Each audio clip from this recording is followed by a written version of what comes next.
آج ہم کیوں لٹ رہے ہیں، کیوں مٹ رہے ہیں، کیوں پٹ رہے ہیں؟ آج یہ تباہی اور بربادی ہمارا مقدر کیوں بنی؟ آج ذلت اور رسوائی ہمارا مقدر کیوں بنی؟ اور مجھے بتلاؤ، خدا کے لیے بتلاؤ، یہ تباہی اور بربادی کے بادل جو ہمارے سروں پہ چھائے ہوئے ہیں، اس کی وجہ کیا ہے؟ یہ ذلت اور رسوائی کے سیلاب جو ہماری طرف امڑے ہوئے ہیں، اس کی وجہ کیا ہے؟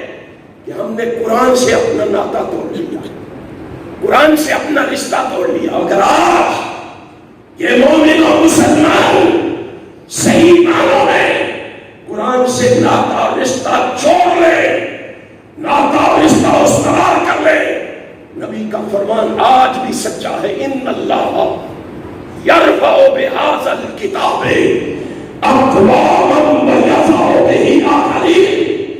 ہمارا جو قومیں ساری کائنات سے کٹ کے قرآن سے جڑ جاتی ہے، اللہ ان قوموں کو زمین کی پستیوں سے اٹھا کے آسمان کی بلندیوں پہ پہنچا دیتا ہے۔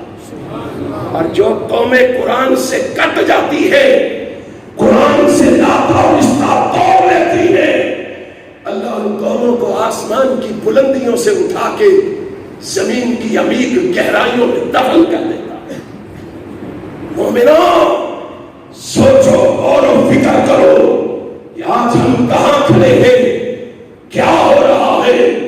اپنے بچوں کو پڑھاؤ اللہ کا قرآن، اپنا تعلق بناؤ اللہ کے قرآن سے۔ انشاءاللہ یہ قرآن دنیا میں میری اور آپ کی عزت کا باعث بنے گا، آخرت میں انشاءاللہ میری اور آپ کی جنت کا باعث بنے گا۔ عزت چاہتے ہو قرآن سے جڑ جاؤ، جنت چاہتے ہو قرآن سے جڑ جاؤ، قرآن سے پیار و محبت کر کے دکھاؤ، انشاءاللہ اللہ دنیا اور آخرت میں کامیاب کرے گا۔ اللہ مجھے اور آپ کو عمل کی توفیق عطا فرمائے، اللہ بشرت کی سمجھ عطا فرمائے۔ آخر دعوانا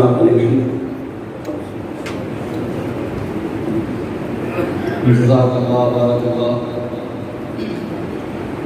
خواب غفلت سے بیدار ہونا ضروری